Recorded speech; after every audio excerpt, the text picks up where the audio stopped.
Each Insider now is focused on this coronavirus time in history and how it's impacting our region. Hello and welcome to the Insider. I'm Lisa Adams. Welcome to you, our viewers, and welcome to our listeners on the radio as well. We continue today with our COVID-19 focused editions of the program, and today it's all about St. Vincent Hospital and how they've stepped up and are working hard to fight and prevent the spread of the coronavirus right here in our community. I'm privileged to have as my guest Dr. Chris Clark, president of St. Vincent Hospital. Welcome. Thank you, Lisa. This has been, I'm sure, a very interesting and challenging 6 or 7 weeks. Has it been the most challenging time of your medical career? I would say so. Certainly, with regards to my time in healthcare administration, this is truly been unprecedented. We use that word a lot for sure, but it dates back till when in January, when we first started paying attention to what was going on in China. Our preparation work began very early in February, actually. So it's been an amazing eight weeks, that's for sure. Let's go back to those first steps for St. Vincent, what we saw externally anyway. You developed that test site and opened that up, a drive-through test site to keep people safe. So are you surprised by the volume of tests, and how do you weigh in on this idea of symptomatic testing versus widespread testing at this point in time? Yeah, testing has definitely been the key to getting our arms around managing this pandemic. So, and it's evolved certainly since this first started. But we jumped on board with getting access to testing as quickly as possible. We were proud to start our testing site at the Westside Pavilion in Mill Creek on March 20th, and we've been running every day with that site with providing access to testing for COVID-19.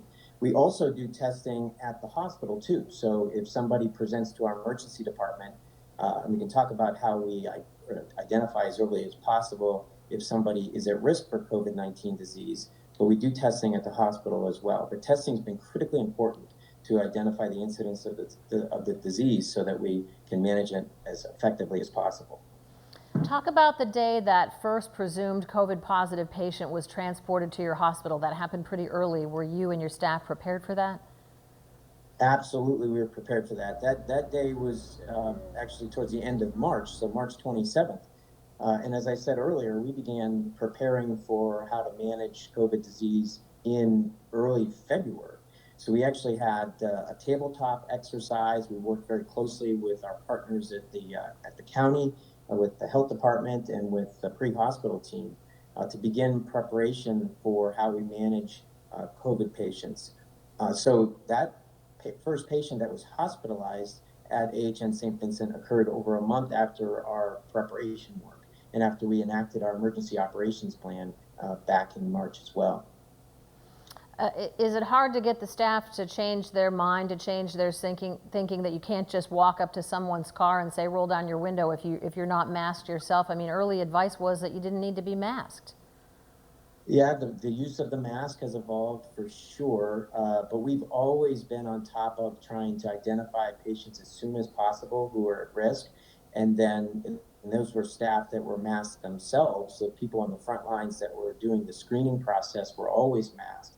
And then once we identified a patient that could be at risk for COVID disease, that patient subsequently got a mask.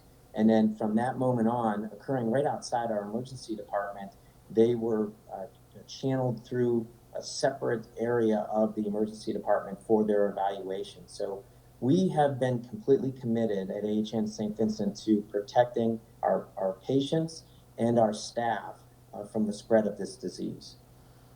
I think a lot of people do wonder about this. So tell us about what you've had to do to create that separate space to treat COVID positive patients while protecting the rest of the hospital, how you prepared your physical plan and your staff. We have a little bit of video here. First of all, I think of the screening area outside of the emergency department. So as I mentioned, we set up having staff right outside the emergency department, the ambulatory entrance, which is right off of Myrtle Street, our brand new emergency department, which opened in November, of course. And the staff meets our patients, asking them screening questions, and if they are suspicious for having COVID disease based on their symptoms.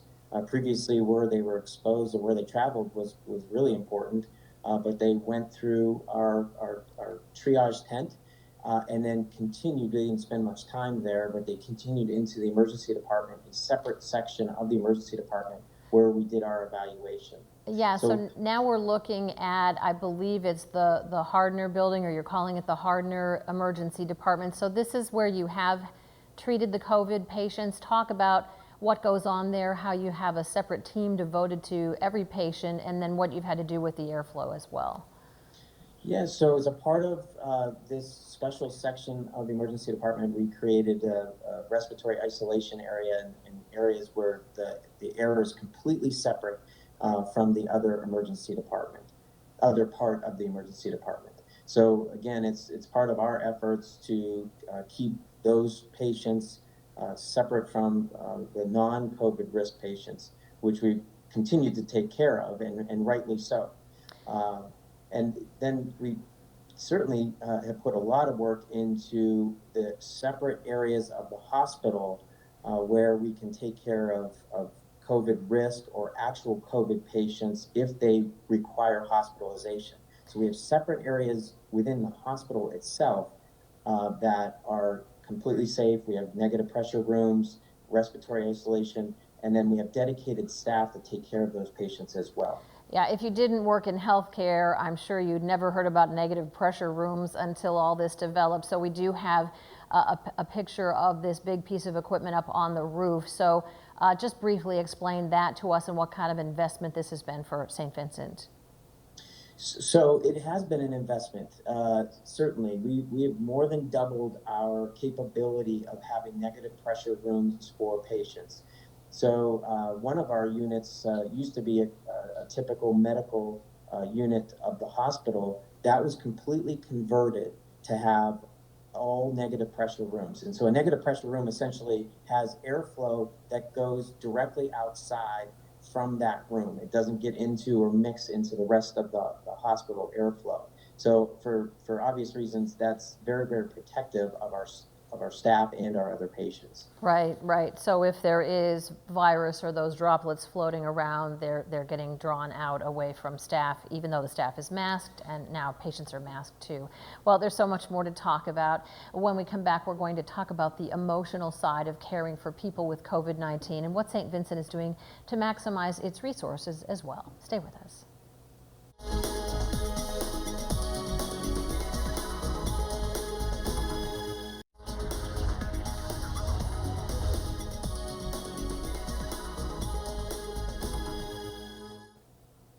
Welcome back to The Insider. I'm Lisa Adams. We're talking with Dr. Chris Clark, president of St. Vincent Hospital, about how his staff is facing the COVID-19 coronavirus head on here in our community. So we do know you have had COVID-19 patients in the hospital. What's it like to treat people in this challenging circumstance for them, for their families, and your staff? I do know you've faced loss of life there in your hospital. Yeah. I mean, we certainly have had our experience with COVID disease for sure. So the staff has done very, very well. As I mentioned previously, they're completely dedicated to the units that they're assigned. You know, the support, the ratio of the staffing to those patients, because the volumes have been low of COVID disease, as well recognized, fortunately, the staffing's been very, very good. So we provided a lot of support for our COVID patients to this point. And of course, it's very important to stay very connected to their families as well.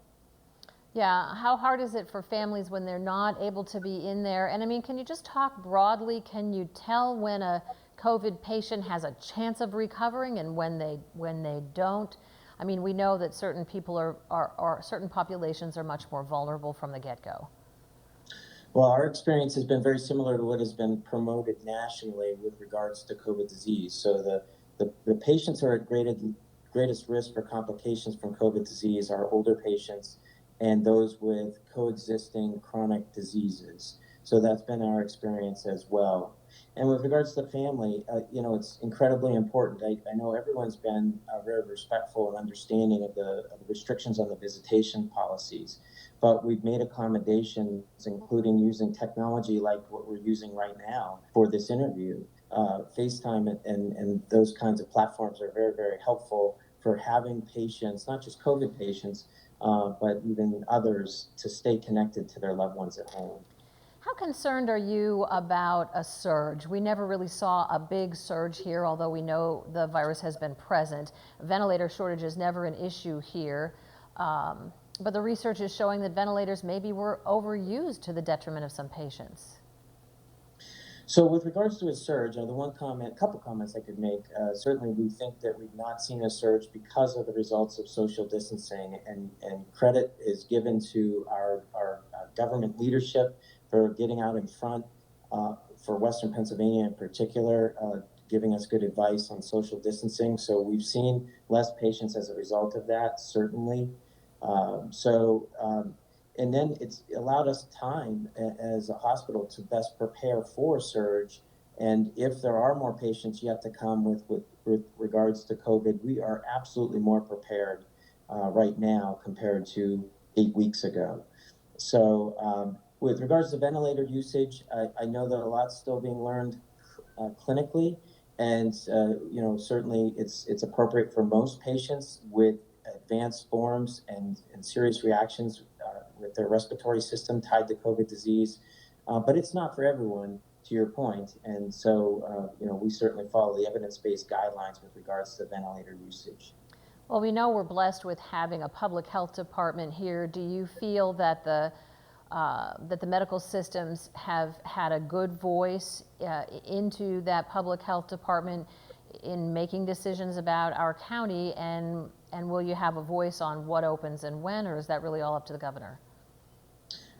I'm actually so proud of our relationship with the county and the local Erie County Department of Health. I have regular points of contact with leadership, Kathy Dahlkemper, and of course Melissa Lyon, our director.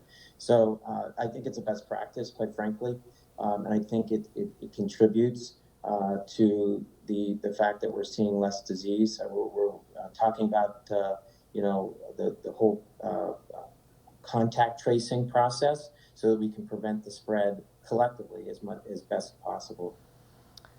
Well, I think we're all becoming junior epidemiologists in these times, but when we come back, we're going to talk about what the St. Vincent Hospital staff is learning through this, what new initiatives that AHN hospitals are deploying, from sterilizing masks to convalescent plasma. So stay with us.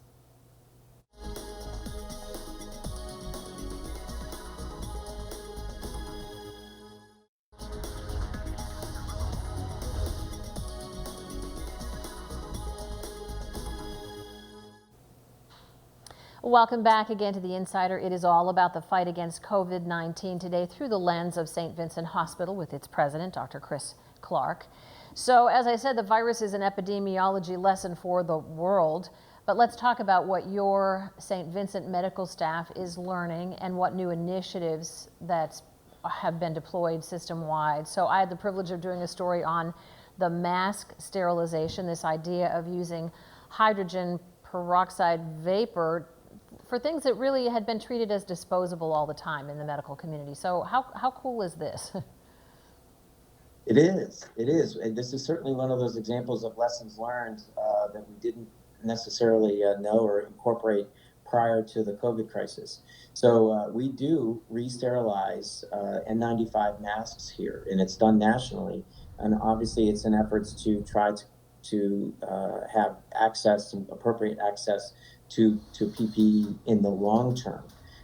So we started doing this early on. It's done, as you can see here, in our St. Vincent Surgery Center, where we have the right equipment.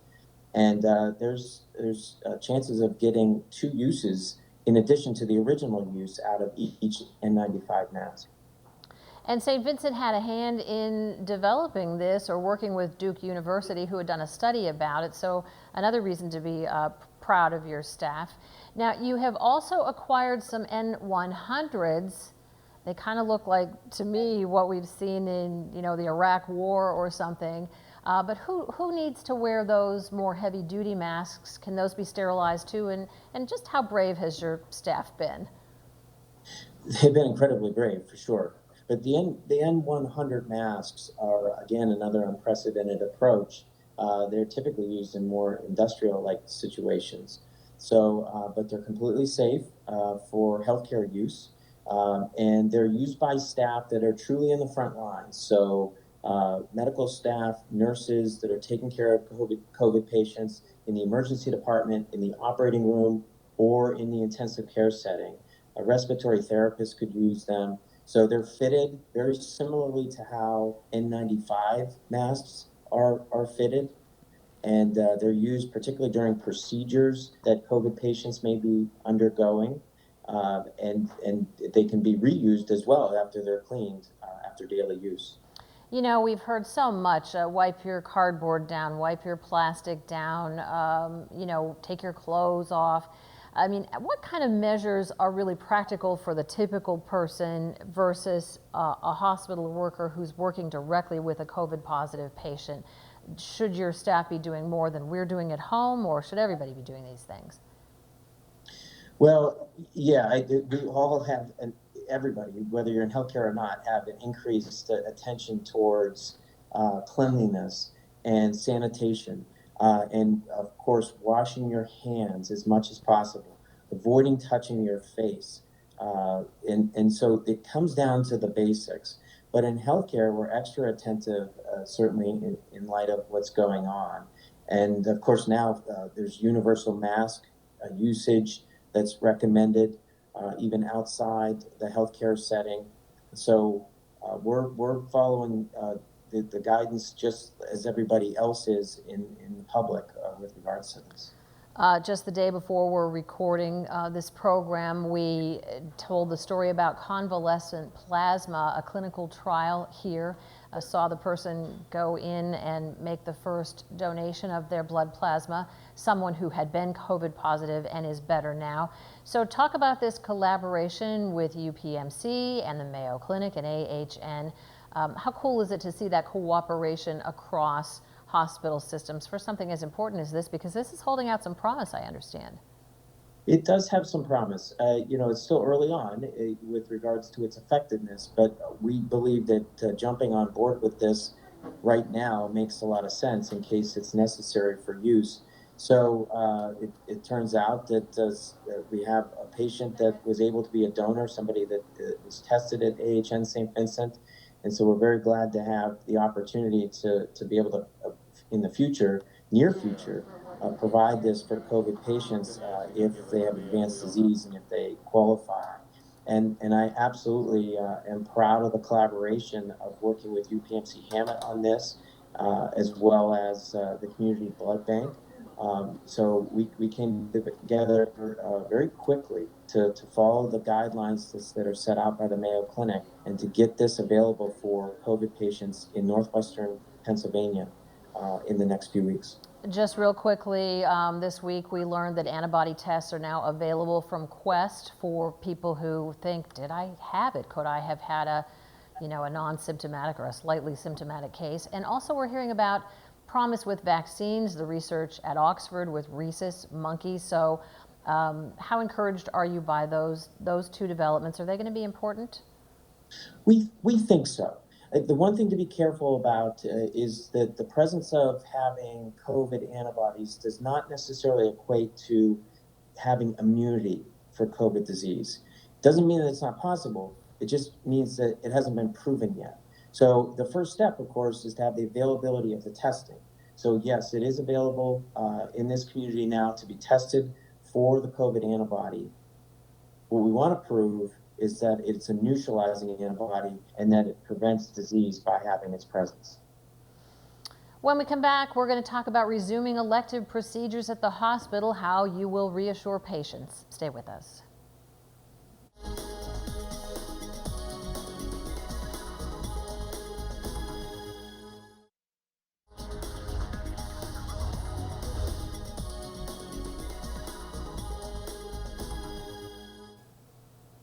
I'm Lisa Adams. Welcome back to The Insider. We've been talking with Dr. Christopher Clark, president of St. Vincent, about his hospital's role in fighting COVID-19 here in our region. So, are you resuming procedures, elective ones, and how will you reassure patients that it's okay? It's a good question. So, and this is something that's a recent development that the Secretary of Health, Dr. Levine, recently announced within the last 48 hours that hospitals can resume elective admissions and surgeries.